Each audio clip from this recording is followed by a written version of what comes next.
In the Huddle was created to give student athletes, parents and coaches an inside look at the journey through US college sport and all that comes with it. The demands, the experiences, the excitement and the opportunities available to our student athletes from around the world. Study and Play USA facilitates a comprehensive, customised approach for student athletes and families for their whole journey, from their high school preparation years right through to US college graduation. Okay, welcome to this edition of In the Huddle. Today's guest plays for the Collingwood Football Club in the Australian Football League. I guess unlike many young Aussies growing up dreaming of playing at the MCG, Mason Cox took an extremely different route. That's because he is no ordinary Australian footballer. Mason hails from Texas in the US, was in fact a soccer player, I believe, and basketball player long before we'd even heard of Australian rules football. I guess what's pretty cool is that we also share a couple of things in common, one being that we both attended the great Oklahoma State University, and there's something else we've got in common too, Mason, that we'll touch on later. But Mason talks to us about that journey from Texas to Australia and all of his adventures in between. Welcome, mate. Yeah, thanks for having me. It's very exciting. Very exciting to see a fellow alum. Yeah, hopefully a little trip down memory lane, mate, and also just, I mean, it's pretty cool, I think, just to have you on to talk about what I think is pretty awesome, sporting story yours is. So, and mate, like I've got to say, it's been a little while since I caught up with you down in Melbourne a couple of years ago now, but your accent seems to have turned a corner. Like, I reckon you're maybe 55% Aussie, 45 Tex.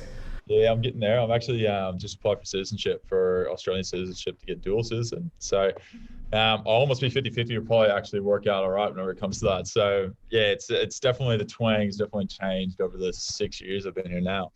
Yeah. Texas accent to a bit of an Aussie twang, but hopefully, I think they're a bit similar somewhat, but a few little words here and there get mixed in.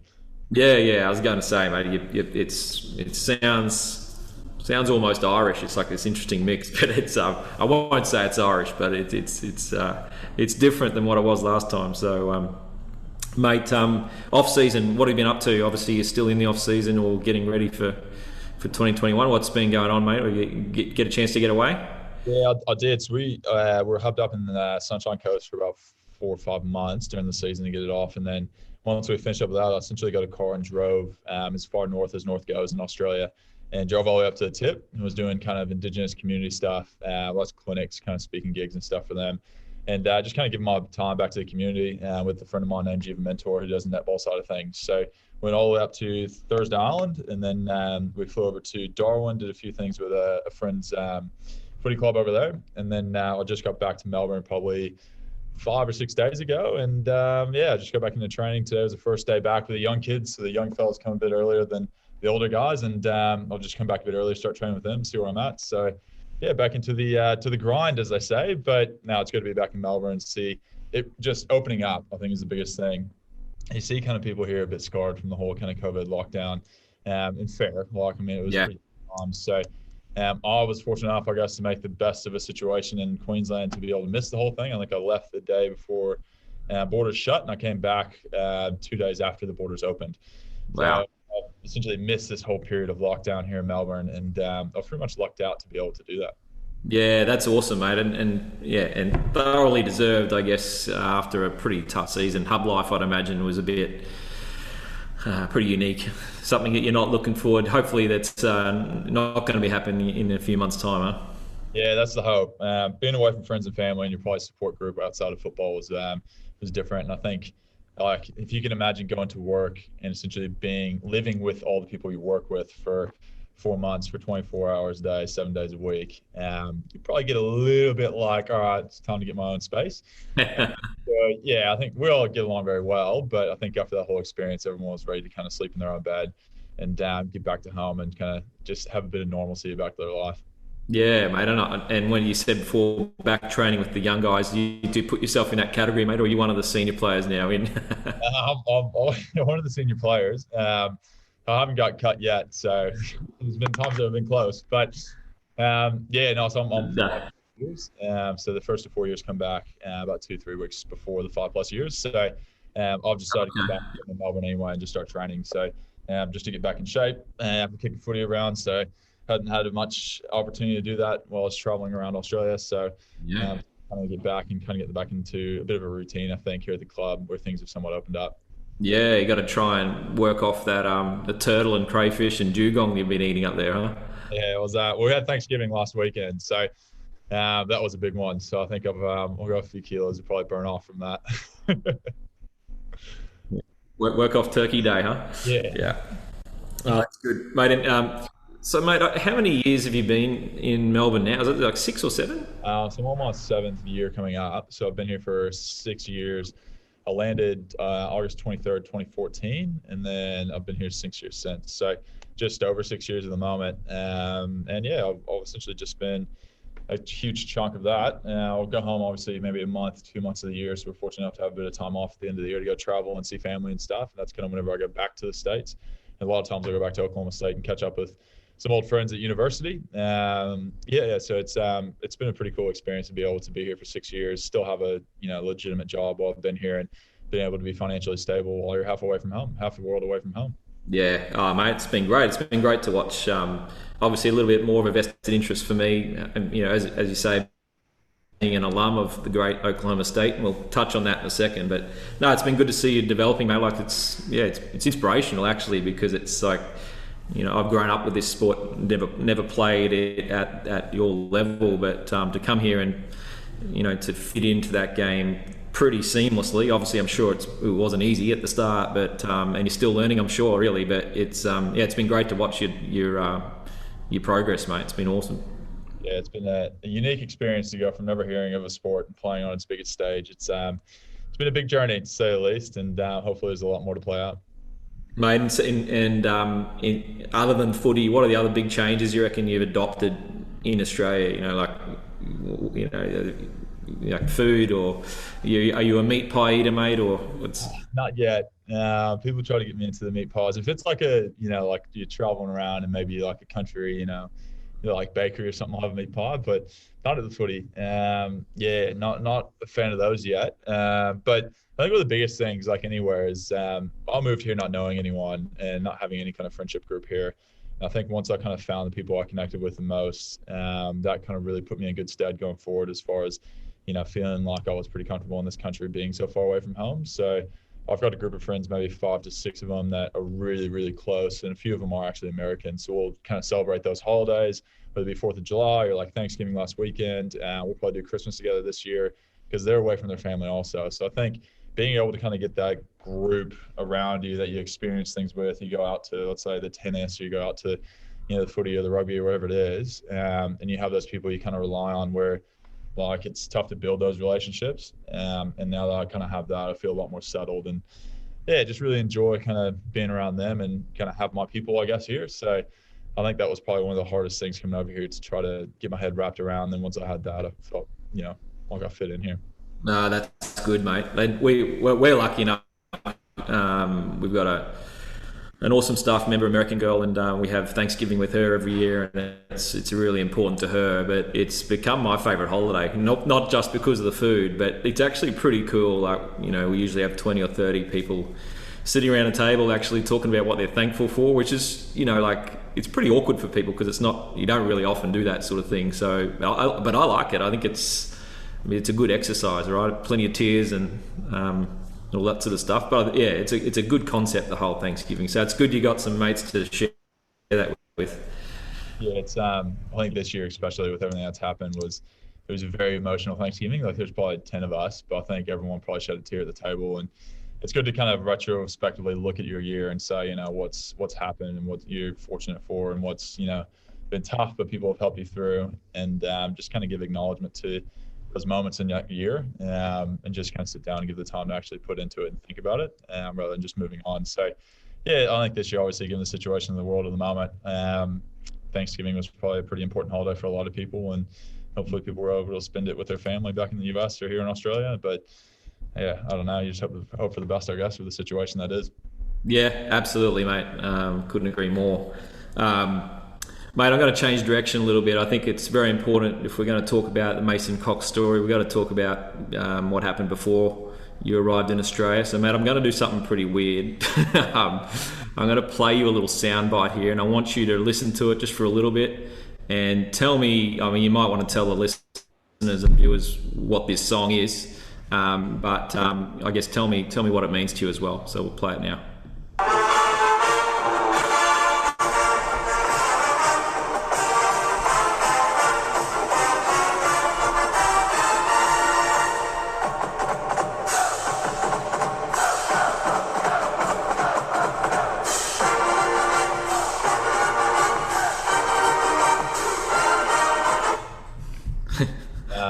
Yeah, really that's the kind of theme song of Oklahoma State. That's it. Yeah, a lot of that reminds me of football, to be honest, and then obviously the basketball side of things. I think sports probably the thing that comes up the most in. People are passionate about sports in the US, as we all know. So I think, a few probably maybe one too many drinks. That probably reminds me of a bit in college, but just belting that out like after a big game. I remember there's one football game I'll never forget about. We actually won the Big 12, and I think we beat OU on the day, and we all stormed the field.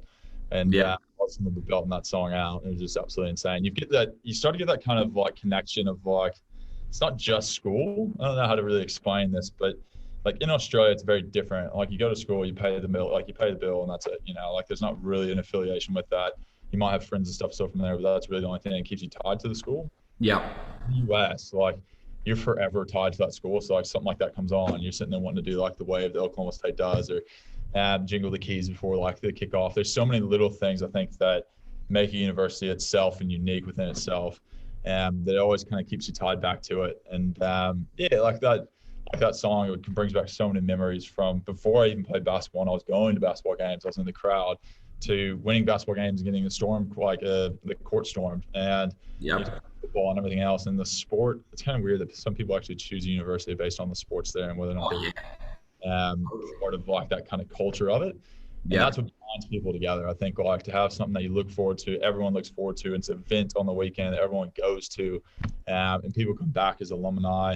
And I think it's just something that really kind of binds people is like, from our perspective, Oklahoma State, Cowboys, like for life, you always see someone in Oklahoma State jump in and you're like, oh mate, like what are you doing? Like how, like I'll see someone in Oklahoma State shirt in Australia and I'm like freak out. And I'm like, what are you doing? Like tell me, like what is it? How did you end up here?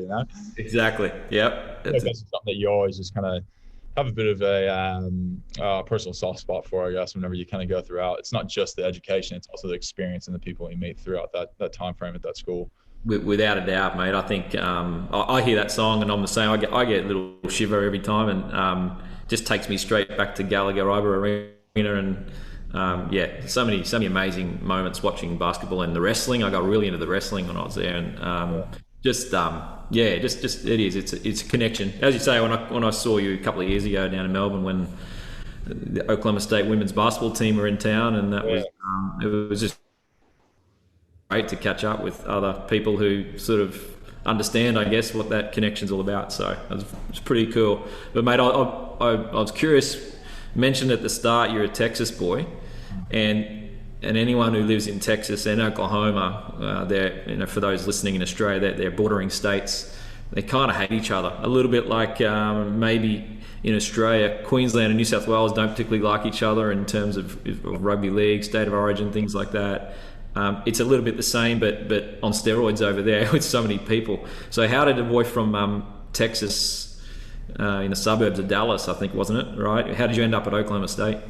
Well, my brother actually played basketball there. So I had two older brothers, and one of them, the oldest one, went to Oklahoma State and studied business. And his last year, he walked onto the basketball team, so had a tryout, did really well. And then they asked him if he'd start traveling with them and everything else. So I always kind of had affiliation kind of going up to see him.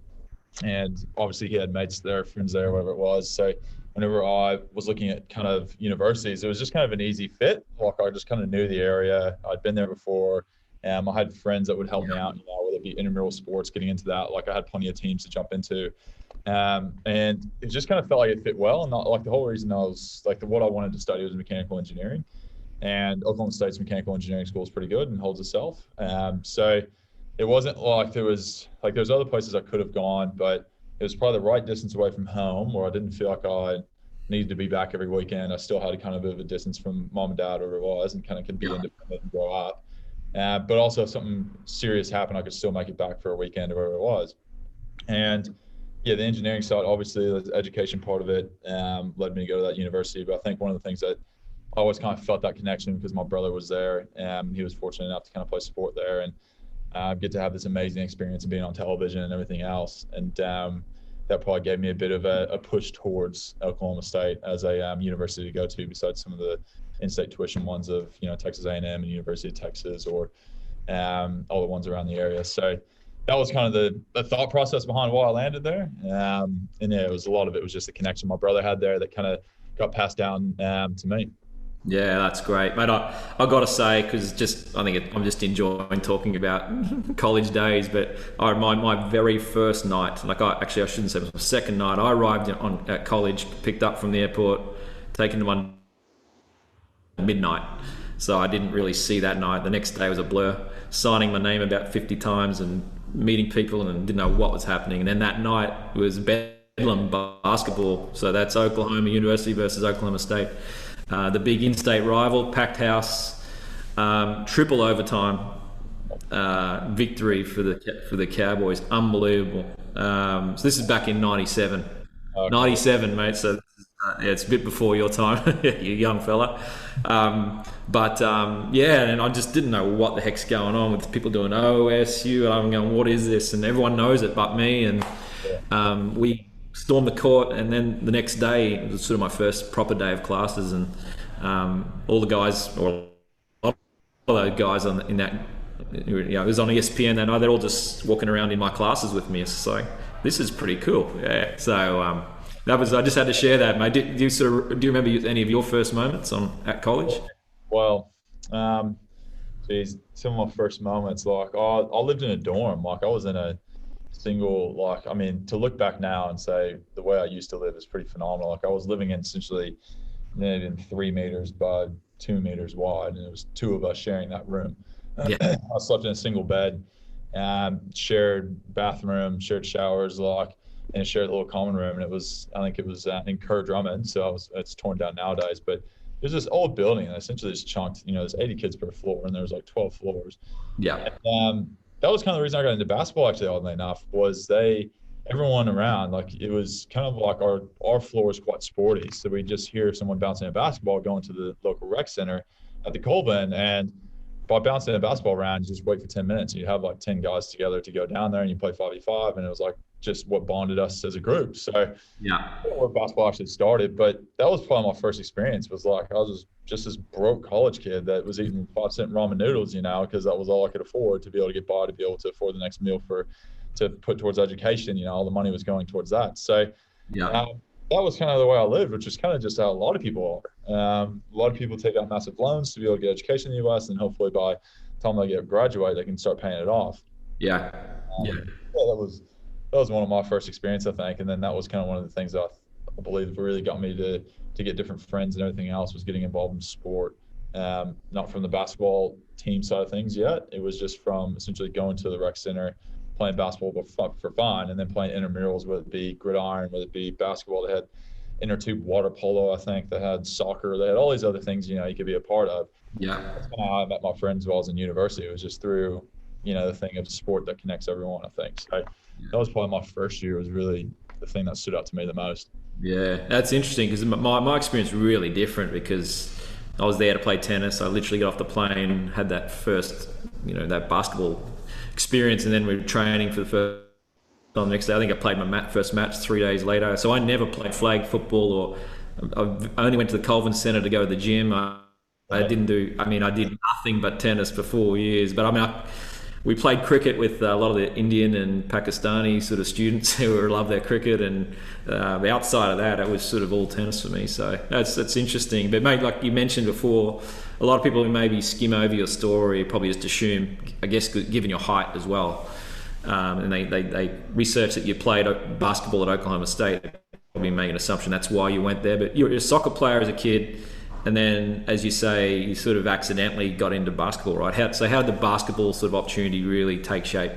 Yeah, well, I played soccer at the highest level, and traveled to tournaments around the world. I played in the biggest tournament in Gothenburg, and played in Manchester and stuff like that. Wow. Then once I got to 16, 17, I was kind of getting the universities looking at me, but it wasn't anything I wanted to go to because essentially, if you're not picked up by 16 in a soccer sense, like you're not going to make money off it. So I kind of made that realization early and just said, look, I'm just going to go the educational route. So my last year of high school, I can essentially just stop playing select soccer and just went into the more educational side of things. And then I went to school, and like I said, the basketball stuff just kind of happened from a lot of it was just a lot of my friends around me played basketball. I grew 6 inches in the summer in my junior year of high school.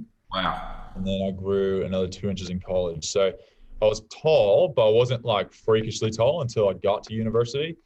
And I was uncoordinated, everything else as you do, kind of getting used to your body, whatever it is. And they so just said, look, man, like come play with us. I know you don't know anything about basketball, but like we'll just essentially the more you play, the better you get, and then we'll see how we go. And no one else around there is as tall as you. You just had to rebound and get it to someone else. And that's essentially how my basketball career went. But yeah, so I just started playing because everyone else in my dorm on my level just played. And I think it was like 2 years into it. The women's team, actually, there's a GM for the women's team, and she used to play basketball with us for fun. And you kind of make these friendships through playing at the local rec center. And she asked me, she said, look, man, we've got this group of maybe 5 to 10 guys. They help out the women's team. So whoever they're playing that week, so let's say they're playing Baylor, we would run Baylor's plays against them so they would know kind of what's going to happen beforehand. So it's like kind of fresh, and we'd change things up, so then like they would kind of have it more of a game scenario kind of type thing. Yeah. We were told to play 80%. Couldn't block anyone really, couldn't jump, like just essentially like, look, don't go crazy, but we want you to essentially emulate these girls that they're going to play on the week. So we used to go in and we would get like a pair of shoes was like all we got, if we're going in like once a week. But we just enjoyed it. We're like, oh, how cool is this? We get to play this, like we get to play like with some people who are actually like can hit shots and like professional, and like we get a pair of shoes out of this. This is insane, like 5-cent ramen noodles every night. Like that was a big deal. Like $100 pair of shoes. I couldn't fathom that, So that's kind of how I got into it. And then the women's team did that for about a year and a half. Tragically had the Budkey Cerna kind of plane crash, which was a massive kind of blow. And then whenever that happened, one of the men's team guys saw us training and said, look, like we need another big. Would you be interested? And shot me a call and stuff, left me a message, and I couldn't believe it. It was like kind of crazy.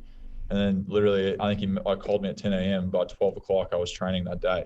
Amazing. I had no idea. Like I was mates with and friends with all the guys on the basketball team because we used to go drinking on the weekend. Yeah. I rocked up, and I had a bit of a party house my second year. I rocked up to training, and they're like, "Who's this guy who we go and party at his house on the weekend? Like, what is Mason doing here? Like, surely this guy's not playing basketball with us. He's playing on the weekend."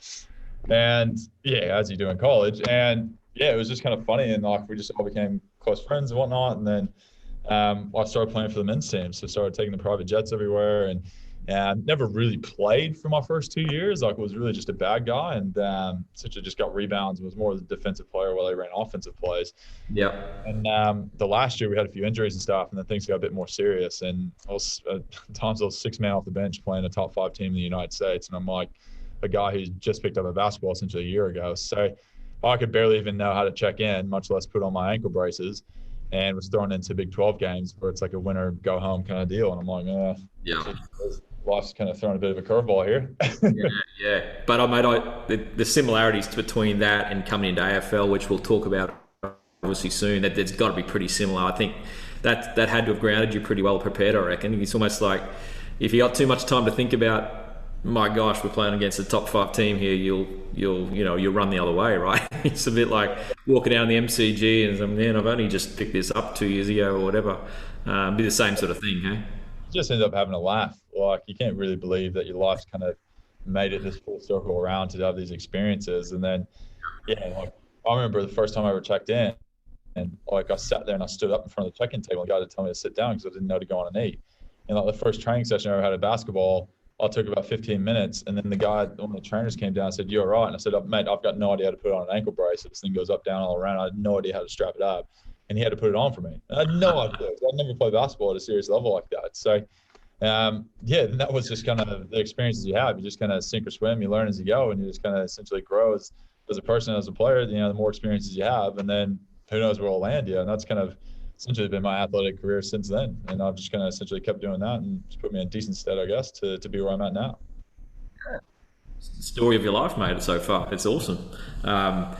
That's great, mate. That's good insight. And yeah, I suppose you would have been used to putting on shin pads for soccer. That's about it. I mean, not those crazy laces. I'm back now with footy, so I've got one shin guard, which is a bit of normality, I guess, from back in the soccer days. Yeah, that's it, mate. Before we move on from Stillwater, Oklahoma, what do you miss most about college, mate? Is it if you're anything like me, miss the country music, the live country music? I hated country music before I went to college. Loved it.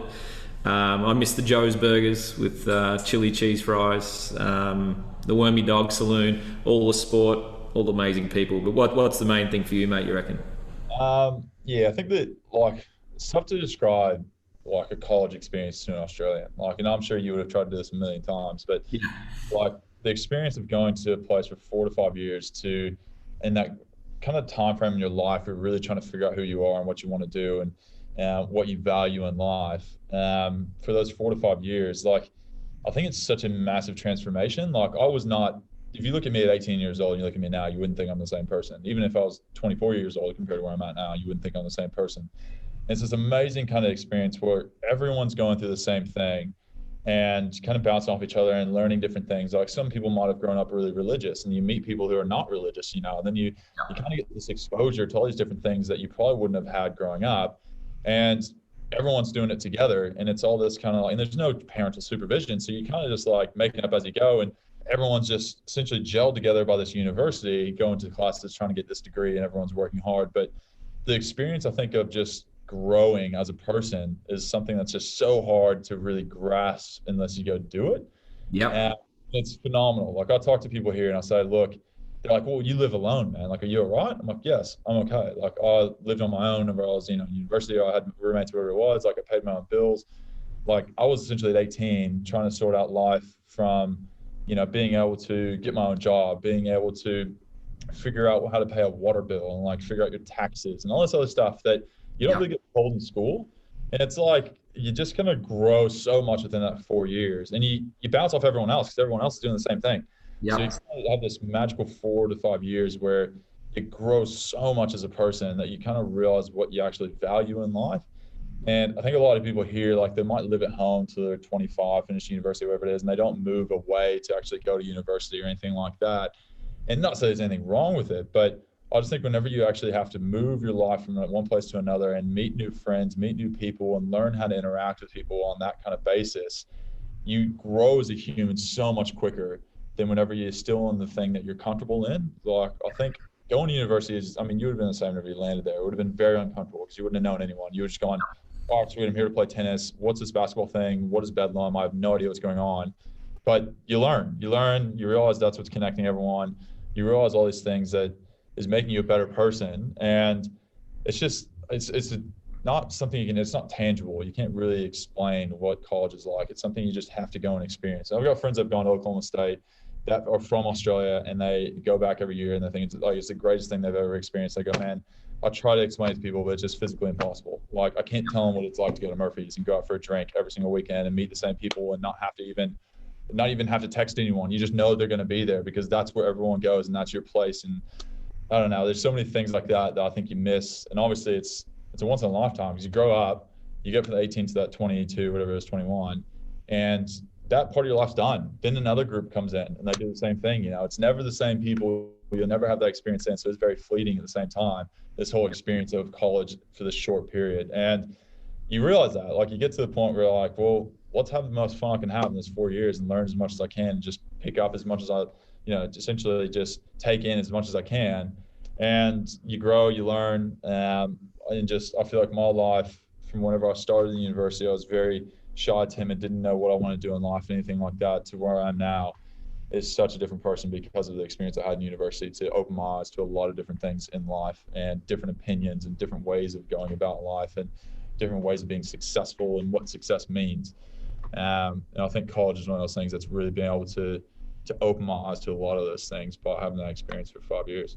Yeah, mate, that's extremely well said and put together. But you're right. It's in my job. It's the hardest part of my job is actually trying to explain people what it's going to be like. I said, and you sort of touched on it. You got to go.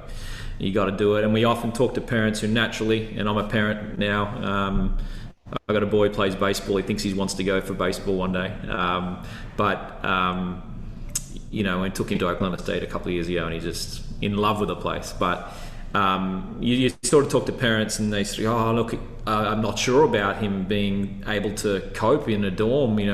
Washing for himself, cleaning. I do everything for him, and I say to them, that's a reason to go.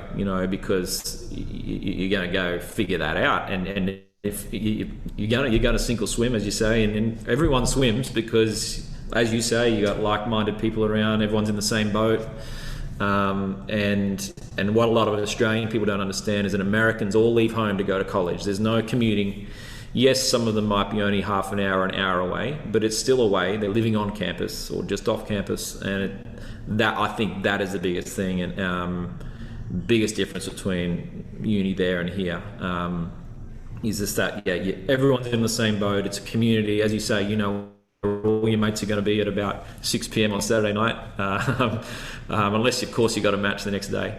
But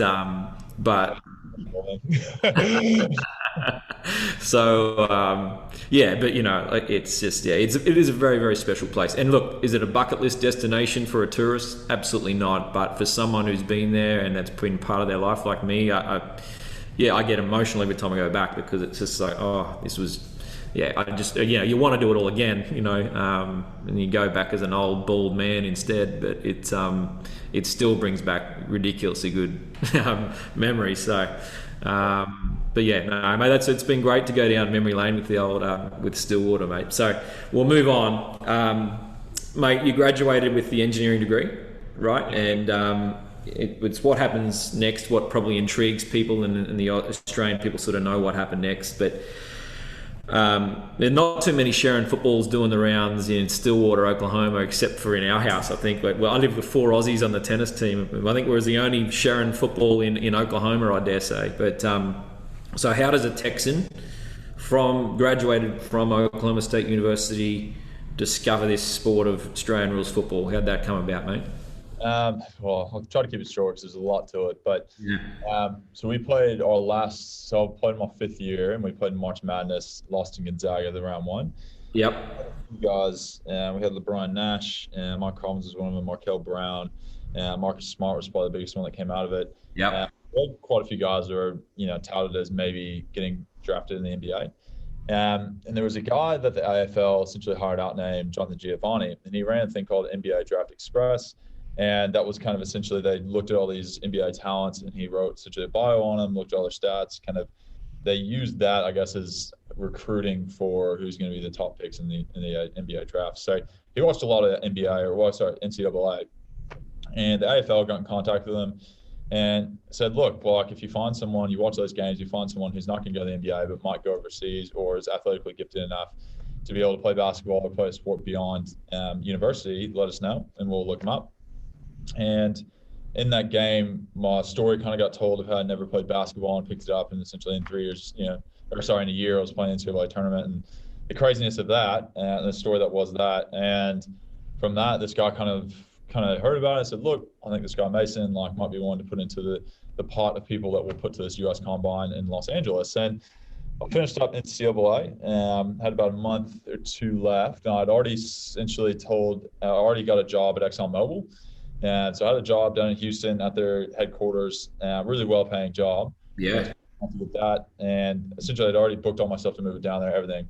And this guy, Mike, tells me, who's the media guy up there at Oklahoma State, says, look, can you come into the office? I've just got something I want to run by you. And I was like, I was done with athletics, at Oklahoma State. So I was like, what could it possibly be? And no one wants a signed jersey from me. And he came and said, look, man, I've got this email from this guy. He wants you to come to LA to experience this thing called AFL. And I had no idea what it was. I kind of thought it was Arena Football League at first. I thought maybe it was like a basketball league in Eastern Europe, whatever it might be. Yeah. And we Googled it, looked it up, and essentially I found it on YouTube, and it was like Australia's biggest hits, AFL's biggest hits, and people were just getting knocked out. Nick Rewalt going back to the slide, all that stuff. And I was like, oh, this looks pretty fun. Essentially there's no rules. You just go belt people. Can't be that bad. And I, with my soccer background, that kind of put me in good stead to kind of be a mix. A lot of people that play basketball kind of get transferred over, but playing soccer and basketball allowed the hand-eye coordination, and then also like hand-to-foot coordination. So those two were kind of the ones that piqued him the most. And they're like, well, if he can essentially get athletically like endurance, because obviously it's all kind of sprint work in basketball. So if he can get endurance into him, he'll probably have the skill set to be able to hold his own. So got a message me. I think we actually messaged on Facebook Messenger, to be honest. And he's like, look, man, I've got this combine in Los Angeles. I told him, I was like, I already have a job. And he's like, man, like, just come out, do the combine. If nothing works, like, it's fine. You just do whatever. And like, no one will know about it. So I was like, how much do I have to pay for it? He's like, no, all expenses paid. So it's like, as a broke college kid, you're like, all expenses paid, trip to LA.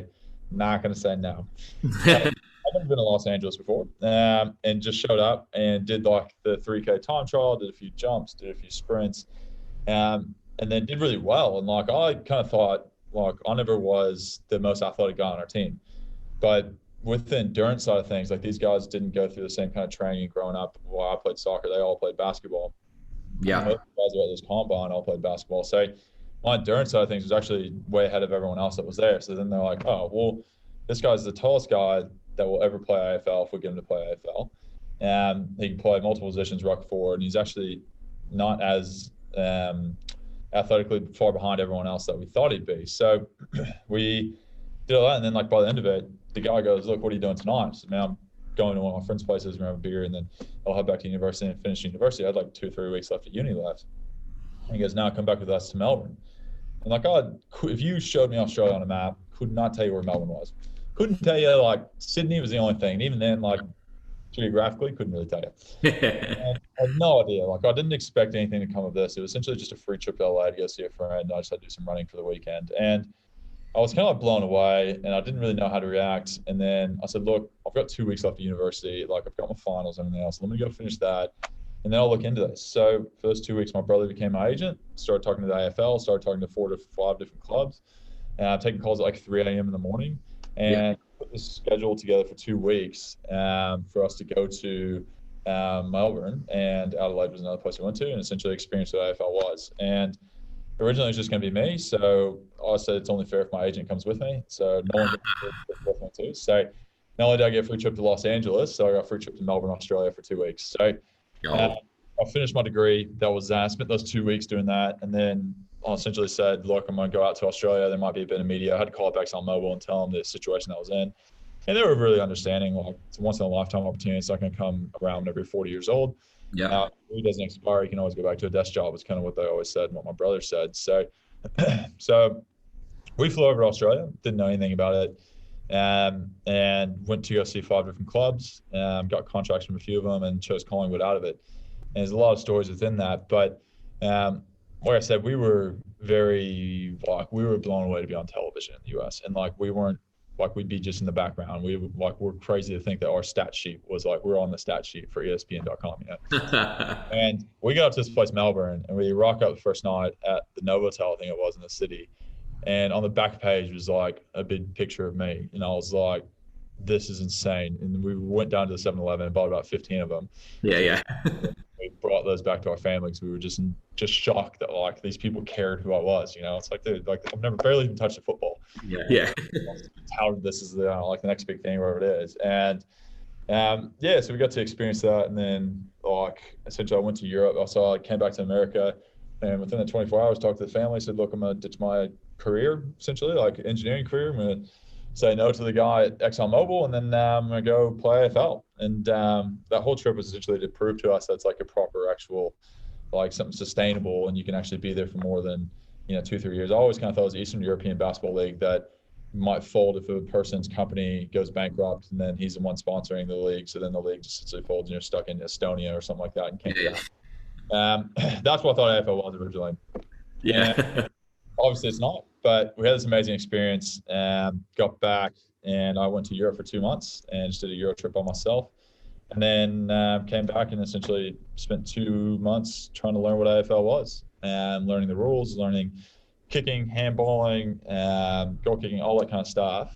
And I literally never picked up an AFL football essentially, and just started from the very basics. And like the basketball thing, man, was essentially just sink or swim. So a year and a half into it, we'll probably get into this, but my career's had some amazing ups and downs and all around since then. But to start from essentially not ever hearing of a sport and be able to have those experiences that I've had It's something I'm quite proud of myself. But also it's just kind of such a unique story that I think is a feel-good story for a lot of people to enjoy. Like, it's not just about me; it's about the people that get joy from what I do also. And whether it be Collingwood supporters or someone else, I get a lot of people that come up to me and go, "Man, I hate Collingwood with every ounce of my blood, but I love it, man, and like I love what you're about, and keep doing what you're doing." So I think it's just those people are kind of put it into perspective. If it's bigger than just a club, it's this kid who comes over, had never heard of AFL and had no, I guess leniency to one or the other, and just is experiencing this part of life and going, around the globe and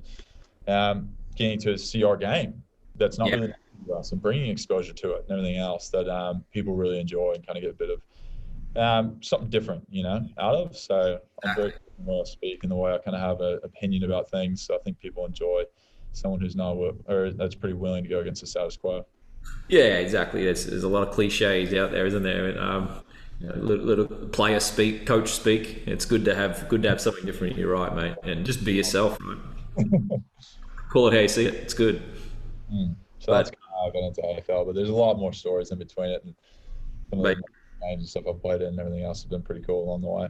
Mate, we'll have to do another podcast if you're up for it at some stage down the track. Mate, we can talk about some more of it. But mindful of your time too, mate. So look, I want to press forward and talk about that next phase of what you're doing now, I guess, in Collingwood. But I've got to say, just really quickly, I'd mentioned at the start we got something else in common. Yes. You're now playing in my homeland for the Maggies. Yeah. For the Pies, and but I actually played a game for the Dallas Magpies in your home country. There you go. Yeah. I used to pick all the Dallas. Yeah, in the AFL. Yeah, they had a little AFL competition there, and black and white as well. They've actually, I think they had an alliance with Collingwood at the time, but I don't know. I'm not sure what happened. Anyway, they've changed their name to the Dallas Dingoes now. so there you go, mate. We started too. So. There's a few teams in there. Every year I go back for the US AFL Nationals, and that's me and my family's family reunion, because both my brothers play in the AFL in the US. So my brother plays for Austin Crows, and the other one plays for Seattle Grizzlies. So they're very much in the US. So it's kind of cool. The whole family is kind of now invested in this together, and that's our one time of the year that we all kind of come together is whenever they have US AFL Nationals, which is aligned around the same time that I finished up season. So I'll end up going. I remember in 2018 we played the grand final, and I think it was a week later I was running water for my brothers in their games in the USAFL in like Sarasota in Florida. It was just like this ridiculous, like almost fall from grace. No offense, but it's almost like a fall from grace going from 100,000 to just being a water boy for my brothers. It's been an amazing experience, man. Like, and if someone's watching this from the US, I encourage them to get involved in the USAFL because it's a very good, very well-run program. It's there's a lot of friends I've got into it that have really met some amazing people through it. Yeah, no, it's awesome, and I think, as you say, it's humbling, I'd imagine, for you going back and going from those massive MCG crowds to carrying the water for your brother's team or whatever. But it's but there you go, mate. Like, I just wanted to share that one. We both played for the Pies. We both played for the Cowboys. So there you go. There can't be too many people that have that in common. Nah, I reckon going to Oklahoma State, I reckon we're the only two. Exactly right, mate. Exactly right. So, mate, yeah, let's fast forward to your arrival in Australia. Very quick little soundbite. I won't play the whole thing, mate, but tell me what this song means to you.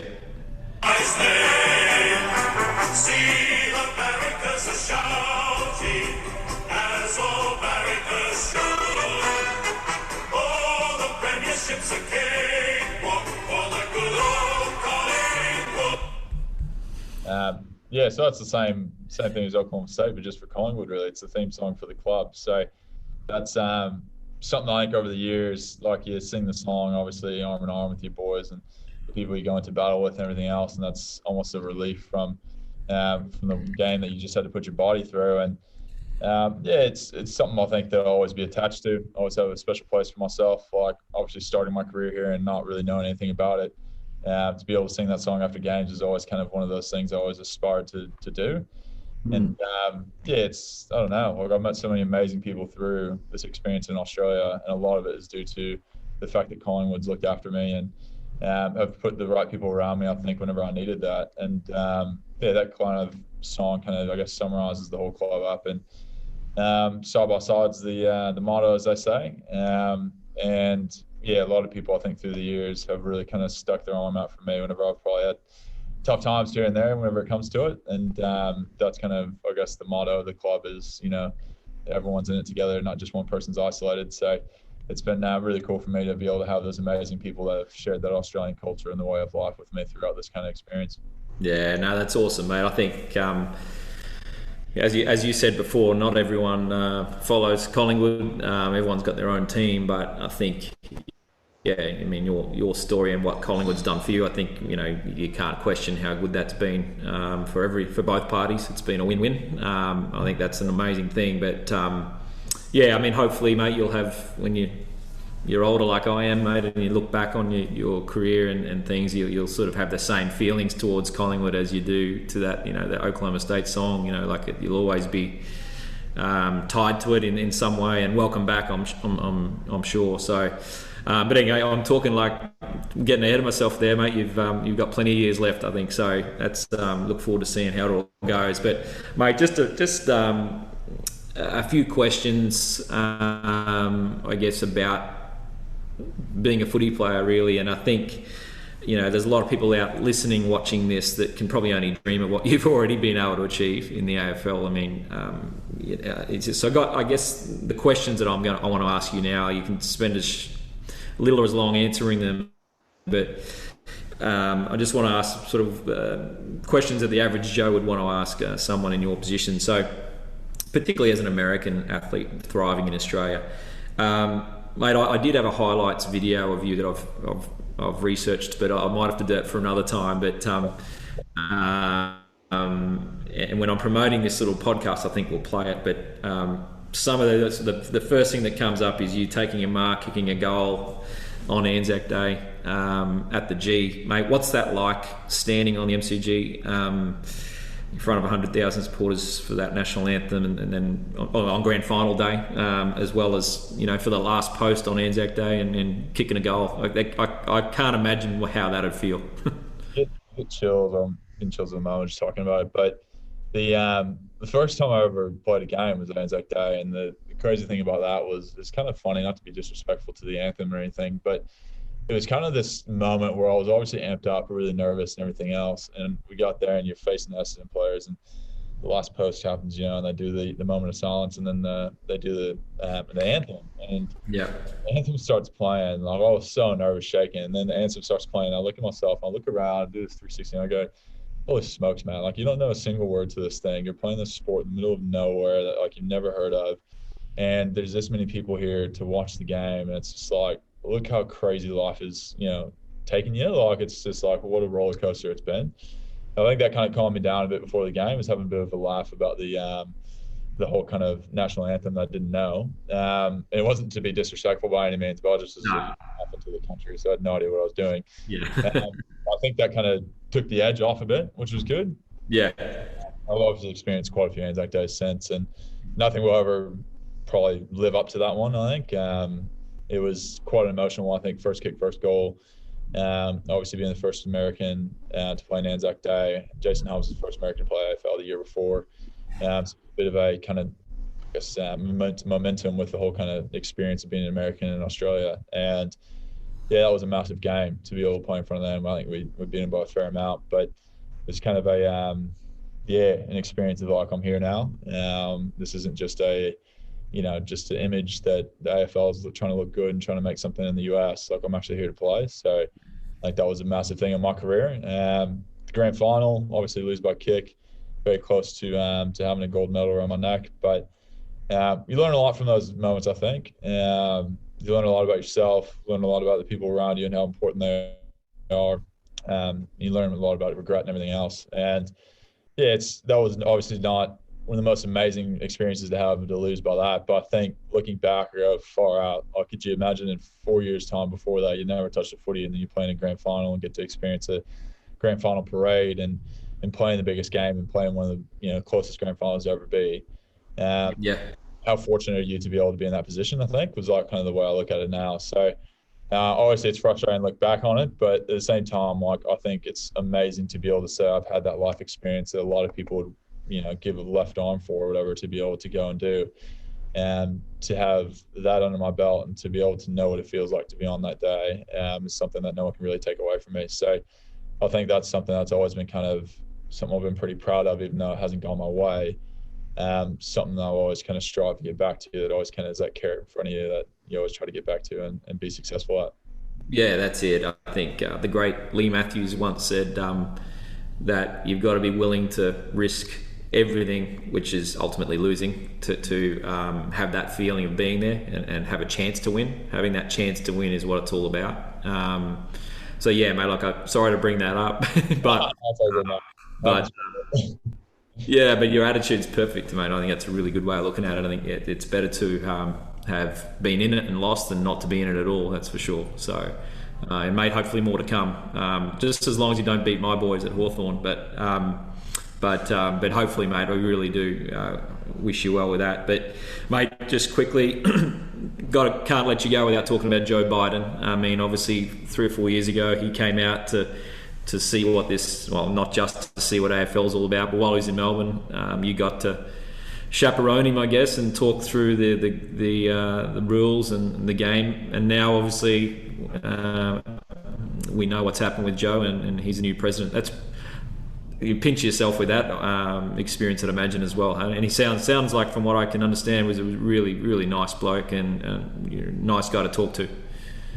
Yeah, he was a good fella. He was a character, to say the least. Him and his family came up and we got to show him what AFL was and the experience of that. And yeah, it was cool. Like, I mean, I couldn't have pictured him meeting the Vice President of the United States, who's now President-elect, ever in my life. Like, that's kind of crazy. And the whole kind of spiel of the Secret Service and everything behind everything that goes into him essentially going and doing an appearance somewhere was pretty cool within itself too. So yeah, it was a bit of a shock and amazing. And like, my mom's got a voicemail from him, which is pretty cool. I never called her up, so she's always kind of kept that dear. And yeah, it was amazing. It's one of those many things that I'll talk about looking back on the last 6 years that I've experienced. That was definitely one of the highlights. And he was a good fella. He's just one of those people that you look at him, you're like, he's meant for a politician's job, like he's just really good at it, and he can work a room. He knows how to talk to people. Like, he's very personable and everything else. And yeah, it was really cool. Like, I think the US consulate obviously got me involved, which was amazing, and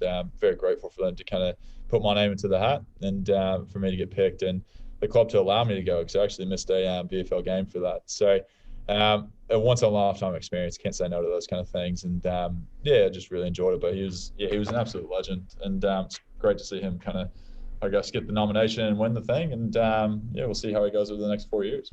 Yeah, exactly. Fingers crossed. He's has not an easy start for him at the moment with the way the world is, but he's a popular guy, certainly, from what I can gather from my friends over in America. So, mate, what a great experience, and just add it to the list, right, and of the spin me out moments that you've had over the last few years. Mate, another quick one, just a few fast questions now to finish off, mate, before we wrap things up and let you go. But Michael Jordan documentary, I'd be flabbergasted, mate, if you haven't seen that. I'm assuming you've seen that. Pretty cool to get that kind of footage and everything else together to be able to see the behind the scenes of how it all kind of happened, and have some of the most influential people in NBA kind of come together for that.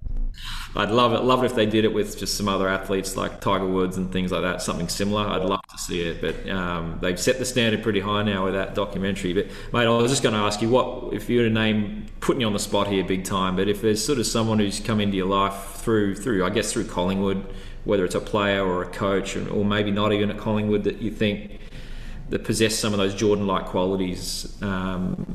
It's a tough one, right? I'll put you on the spot. You can come back to that one if you want. Yeah, I mean, everyone's going to say the Scott Penderburys of the world, but I have met Tiger Woods also, so that was pretty cool. He was definitely up there like Michael, just from his inability to be able to go anywhere without people saying something. Wouldn't be able to leave the house, but I don't think from an AFL's perspective you can really compare anyone. It's a totally different experience of being a worldwide icon rather than just an Australian icon. He was, in his era, was the man. From anywhere you could go, you could recognize, like, you'd be silly not to be able to know what Michael Jordan, who that was. And I don't think there's really been someone who's been able to be comparable. You talk about the Tom Brady's and stuff from a success standpoint, yes, but from an exposure internationally, I don't reckon he is. So basketball is an international sport, and he was able to put that on the map from the NBA side of things. And I think he's the reason for a lot of the success they're having nowadays. And yeah, it's tough to compare anyone to him, to be honest. Obviously, it's a different day and age where he's not has social media and everything else, but he was able to make such a career out of him just playing one sport and doing one thing that was quite impressive, to be honest. And to credit to him and his people he's put around him to get him where he's at. And yeah, it's been an amazing kind of story to be able to tell from Netflix side and his side and everyone else that's been around him. Yeah, absolutely. It left the mark with me. I was just how competitive that guy was. So, mate, toughest direct opponent? So I'll just go to run here a sec, bros, because I'll write this thing at 4:30. But yep, Harry Taylor. Harry Taylor's probably the toughest. Him or I'll go Harry Taylor. He's a great fella, a legend of a person, and always enjoy having a chat with him. But congrats on retirement if he's watching. Oh, good. Yeah. Last question, mate. I'll let you go. From where we sit and what we do, we look at you, mate, as someone who's gone out of your comfort zone and taken some risks. Obviously go to Oklahoma from Texas, now to Australia. We've talked about it. Just quickly for our student athletes leaving their home country, mate. It can be daunting. Can you just provide a quick advice on the mindset they need to pursue this pathway to go to college and how they can maximise their 4 years? Just short and sweet. In my 29 years of living, life's all about taking risks, and the experiences you either learn from it. No matter what you do, you're going to be a better person, I think, for it, whether you fail and you learn from it and you move on, or you succeed in what you risked. So I know it's quite daunting to move half a world away because I've done it. I know it's kind of a tough thing for a parent to be able to tell their kid to go half a world away to get an education and then hopefully come back and be a good person that's been looked after by people they probably don't know so well. But I think if you instill the right things in your kids while they're growing up, they'll be fine. In all honesty, it's an amazing experience they'll never regret. Some of those 4 to 5 years are the best years of my life, and they kind of set me up to be the person I am today. So my biggest advice is just do it. I know you're going to sit there and go through the paperwork and you're going to say this or that. You'll think of a million excuses to get out of it, but at the end of the day, you're going to be out of your comfort zone. But I think the best learning comes from whenever you're out of your comfort zone, to know the kind of person you are and what you value and everything else in life. So I think that's probably my advice is take the risks. Life's pretty boring if you don't take risks in life, and you'll learn from them along the way, good, bad, or ugly. So just make sure there's the right people around them whenever you go to university. Make sure there's the right educational system around them and the right, if they're going for athletics, the right coaches and staff around them at the same time to make sure they're successful in their education. Great, mate. A great way to finish, and I know you got to go. I'm sure listeners have been inspired by your story today, mate. Really appreciate you coming on, and maybe next time we can do another sort of an Oklahoma State alumni. Maybe we get Garth Brooks in and Ricky Fowler, mate. We can have a big group chat. Would love to. It'd be pretty fun, wouldn't it? It'd be pretty good. Mate, good luck for next season, mate, and have a good Christmas. And once again, thanks a lot, mate, and look forward to tracking further progress. Too easy, mate. Thanks for having me, brother. Good on you. See you, mate.